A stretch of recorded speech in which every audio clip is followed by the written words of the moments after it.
ಆದ್ರೆ ಓಕೆ ಬೇರೆ subject improve ಆಗುತ್ತಲ್ಲ. ಈಗ ನೀವು ಬೇರೆ ಕ್ವಶನ್ ಸಾಲ್ವ್ ಮಾಡ್ತಿಲ್ಲ, ನೀನ್ ಅಂದಿದ್ದೆ ನನಗೆ ಕ್ಲಾಸ್ ಅಲ್ಲಿ ಒಂದೊಂದ್ಸತ ಏನು ನಾ ಫಸ್ಟ್ ಮೆಂಟಲ್ ಕ್ವಶನ್ಸ್ ಹುಡುಕ್ತೀನಿ ಸರ್ ಅಂತ. ಹಾ sir, mental ability question sir first ಹುಡುಕೋದು. ಅವು ಈಜಿ ಅನ್ಸ್ತಲ್ಲ, ಲೈಕ್ ಮೊದಲು ಟಚ್ ಮಾಡಿ ಆಮೇಲೆ ಕ್ವಶನ್ ಟಚ್ ಅಲ್ಲ ಟೈಮ್ ವೇಸ್ಟ್ ಆಗಲ್ಲ ಮೆಂಟಲ್ ಇಲ್ಲಿ. ಟೈಮ್ ವೇಸ್ಟ್ ಆಗಲ್ಲ ಸರ್, ಅಲ್ಲಿ ನಮ್ಮದು ಇದು ನಾಲೆಜ್ ಬರುತ್ತೆ ಸರ್. ಇಂಟರ್ವ್ಯೂ ಬರುತ್ತೆ ಸರ್. ಈಗ 18 ಕ್ವಶನ್ ಈಗ ಪೊಲೀಸ್ ಎಕ್ಸಾಮ್ ಕೇಳಿದ್ರೆ 18 ಕ್ವಶನ್ ಎಷ್ಟು ಟೈಮ್ ಬೇಕಾಗುತ್ತೆ? 15 ಸೆಕೆಂಡ್ ಆಗ ಬಿಡಿಸಿದೆ ಸರ್ ನಾನು. ಇನ್ನು ಮೆಂಟಲ್ ಎಬಿಲಿಟಿ ಆಗ ಫಸ್ಟ್ ಟಚ್ ಮಾಡಿದ ಮೆಂಟಲ್ ಎಬಿಲಿಟಿ ಸರ್ ನಾನು. ಹೌದಾ?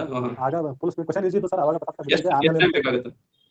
ಟೈಮಿಂಗ್ ಅದು ಕ್ವಶನ್ ಈಜಿ ಇದ್ದು ಸರ್. ಅವು ಏನಂದ್ರು ಒಂದು 17 ಕ್ವಶನ್ ಅಂದ್ರೆ ಆಗ ಒಂದು 5-6 ನಿಮಿಷ ಅಷ್ಟೇ ಮಾಡಿ ಬಿಡಿಸಿದೆ ಸರ್ ನಾನು. ಒಟ್ಟು 15-17 ಕ್ವಶನ್ ಅಂದ್ರೆ ಹೆಂಗ ಅಂತ. ಹಾ ಸರ್, ಆಗ ಬಿಡಿಸಿಬಿಟ್ಟಿದೆ ನಾನು. ಒಟ್ಟು ಆ ಬಿಡಿಸಿ ಆಗ ಮುಂದೆ ಹೋಗಲ್ಲ. Very good very good. ನೋಡಿ ಆರ್ಟ್ಸ್ ಸ್ಟೂಡೆಂಟ್ ರೀ, ಆರ್ಟ್ಸ್ ಸ್ಟೂಡೆಂಟ್ ಅವ್ನು ಏನ್ ಗೊತ್ತಾ, ಸುಮ್ಮನೆ ಗೇಮ್ ಅಂತ ಹೇಳಿ ಬರ್ತಾನೆ. ಸೊ ಸುಮ್ಮನೆ ಗೇಮ್ ಆಡೋಣ ಅಂತ ಹೇಳಿ ಅಟೆಂಡ್ ಆಗ್ತಾನೆ, ಮಾಡ್ತಾನೆ. ಸೊ ಅವ್ನು ಮಾಡ್ತಾನೆ ಅಂದ್ರೆ ಎಲ್ಲರೂ ಮಾಡ್ಬೋದು ನೀವು. ಸೊ ಅದಕ್ಕೆ ಮೆಂಟಲಿಟಿ ಟಫ್ ಅಲ್ಲ, ಮೆಂಟಲಿಟಿ ಈಸಿ ಇದೆ. ಹಾ ಸರ್, ಆಗಲ್ಲ ಅಂತ ತೆಗೆದು ಸರ್ ಮೊದಲು ನಮ್ಗೆ ಆಗಲ್ಲ ತಂದ್ರೆ ನಮ್ಗೆ ಏನು ಆಗಲ್ಲ. ಈಗ ನನಗೆ ತುಂಬಾ ಸ್ಟೂಡೆಂಟ್ಸ್ ಸರ್, ಆರ್ಟ್ಸ್ ಸ್ಟೂಡೆಂಟ್ ಇದ್ದೀನಿ ಸರ್, ನಂಗೆ ಮೆಂಟಲಿಟಿ ಬರಲ್ಲ ಅಂತ ಏನ್ ಹೇಳಿ ನಾನು ಅವ್ರಿಗೆ? ಏನ್ ಸರ್ ಒಟ್ಟು ಆಗಲ್ಲ ಮೊದಲು ತೆಗಿಬೇಕು.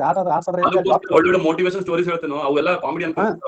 ಆದ್ರೆ ಏನ್ರಿ ಜಾಬ್ ತಗೊಳಕ್ ಆರ್ಟ್ಸ್ ಕಾಮರ್ಸ್ ಆಗಿ ತಗೊಳಂಗಿಲ್ಲ. ಯಾರು ಸ್ಕೋರ್ ಹಾಕಿ ಅವ್ರು ತಗೋತಾರೆ. ಯಾಕಂದ್ರೆ ನಾವು ಸ್ಕೋರ್ ಮಾಡಕ್ ಟ್ರೈ ಮಾಡ್ಬೇಕು. ನಾವು ಆರ್ಟ್ಸ್ ಅದೀವಿ, ನಮ್ಗೆ ಆಗಂಗಿಲ್ಲ ಅಂತ ಕೂತ್ರೆ ನಾವು ಇಲ್ಲ ಕುಂದ್ರಕ್ಕೆ ಜಾಬ್ ಆಗಂಗಿಲ್ಲ. Okay okay, very good very good. ಸರಿ, ನಾನು ನೋಡ್ತಾ ಇದ್ದೀನಿ ಭಾರತದ ಲೀಡರ್ ಬೋರ್ಡ್ ಅಲ್ಲಿ ಟಾಪ್ ಬಂದಿದೆ. ಟಾಪ್ 10 ಅಂತ ಎಷ್ಟೋ ಸಲ ನೋಡಿದ್ದೀನಿ, ಪ್ಲಸ್ ಅಲ್ಲೂ ಟಾಪ್ ಇರ್ತಿ. ಸೊ ಖುಷಿ ಆಗುತ್ತೆ, ಆರ್ಟ್ಸ್ ಸ್ಟೂಡೆಂಟ್ಸ್ ಎಲ್ಲ ಅಷ್ಟು ಚೆನ್ನಾಗಿ ಆನ್ಸರ್ ಮಾಡ್ತಾರೆ. ಅದಕ್ಕೆ ಎಲ್ಲ ನಿಮ್ಮ ಆಶೀರ್ವಾದ ಸರ್. ನಿಮ್ಮ ಟೂ ಲೈನ್ ಮೆಥಡ್ ಇಂದ ಯಾವಾಗ ನಿಮ್ಮ ಕ್ಲಾಸ್ ಕಂಟಿನ್ಯೂ ಕೇಳಾಕತ್ತೀವಿ ಅವಾಗಿಂದ್ರೆ ಮೆಂಟಲ್ ಎಬಿಲಿಟಿ ಎಕ್ಸ್ ಮೆಥಡ್ಗೂ ಟೂ ಲೈನ್ ಮೆಥಡ್ಗೆ ಏನು ಡಿಫರೆನ್ಸ್? ನಾವು ಎಕ್ಸ್ ಮೆಥಡ್ ಯೂಸ್ ಮಾಡಲ್ಲ ಸರ್, ನಮ್ಗೆ ಗೊತ್ತಿಲ್ಲ ಅದು. ನಾವು ಟೂ ಲೈನ್ ಮೆಥಡ್ ಯೂಸ್ ಮಾಡ್ತಾರೆ ಸರ್, ಆರಾಮ್ ಬಿಡಿಸಬಹುದು ಅಂತ ಅನಿಸುತ್ತೆ. ಎಕ್ಸ್ ಮೆಥಡ್ ಹೆಂಗ್ ಬಿಡ್ತಾರೆ ನಮ್ಗೆ ಅದು ತಿಳಿಯಂಗಿಲ್ಲ ಸರ್. ಒಂದ್ಸಲ ಹೇಳ್ತಿರಲ್ಲ ನನಗೆ ಏನ್ ಮಾಡಿ ಸರ್, ಎಕ್ಸ್ ಮೆಥಡ್ ಒಂದ್ಸಲ ತೋರಿಸಿ ಅಂತಾರಲ್ಲ, ಇದನ್ನ ಎಕ್ಸ್ ಮೆಥಡ್ ತೋರಿಸ್ತೇನೆ. ನೀವು ಎಕ್ಸ್ ಮೆಥಡ್ ಹೇಳ್ತಿರಲ್ಲ. ಸೊ ಸುಮ್ಮನೆ ಗೇಮ್ ಆಡೋಣ ಅಂತ ಹೇಳಿ ಅಟೆಂಡ್ ಆಗ್ತಾನೆ, ಮಾಡ್ತಾನೆ. ಸೊ ಅವ್ನು ಮಾಡ್ತಾನೆ ಅಂದ್ರೆ ಎಲ್ಲರೂ ಮಾಡ್ಬೋದು ನೀವು. ಸೊ ಅದಕ್ಕೆ ಸರಿ, ನಾನು ನೋಡ್ತಾ ಇದ್ದೀನಿ ಭಾರತದ ಲೀಡರ್ ಬೋರ್ಡ್ ಅಲ್ಲಿ ಟಾಪ್ ಬಂದಿದೆ. ಟಾಪ್ 10 ಅಂತ ಎಷ್ಟೋ ಸಲ ನೋಡಿದ್ದೀನಿ.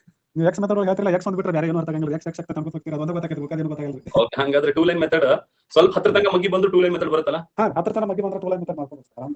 Okay okay, very good very good. ಸರಿ ಸರಿ, ಓಕೆ, ಖುಷಿ ಆಯ್ತಪ್ಪ ರಾಮ್ ಮಾತಾಡಿ. Thank you sir. ಇನ್ನೂ ಖುಷಿ ಆಯ್ತು ಸರ್, ನೀವು ನಮ್ಗೆ ಕಾಲ್ ಮಾಡಿ. ನಮ್ಗೆ ಖುಷಿ ಸರ್. ಅದು ಏನಿಲ್ಲ, ಒಂದು 50 ರೂಪಾಯಿ ಕರೆನ್ಸಿ ಸಾಕಷ್ಟೇ. ಹಾಕೊಡಿ ಸರ್. 50 ಸರ್, 3 ತಿಂಗಳು ಪೀನ ಮಾಡಿಸ್ಬಿಡ್ರಿ. ಓಕೆ, ಸರಿ ಸರಿ ಸರಿ, thank you. Okay, thank you sir. Thank you.